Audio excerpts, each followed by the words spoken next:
اعلیٰ حضرت فتاوی رضویہ شریف کی 8ویں جلد صفحہ 401 پر کچھ اس طرح کی تحریر فرماتے ہیں کہ اگر کسی شخص کو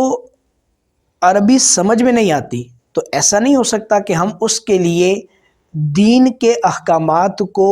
عربی کے بجائے اردو میں، اس کی مادری زبان میں، انگلش میں یا بنگلہ میں یا پشتو میں ٹرانسلیٹ کر دیں، بلکہ ایسا ہوگا کہ جو دینی اور شرعی احکامات ہیں، جو دینی اور شرعی چیزیں ہیں،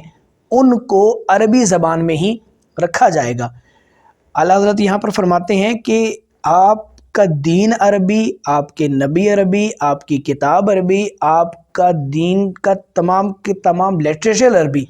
اور آپ نے عربی اتنی بھی نہیں سیکھی کہ آپ اپنے دین کو سمجھ سکیں۔ انگریزی پر تو اس لیے مرتے ہیں کہ آپ کو اس سے نوکری حاصل کرنی ہے، نوکری حاصل کرنے کے لیے اتنی تگ دو، اور دین سیکھنے کے لیے ہمیں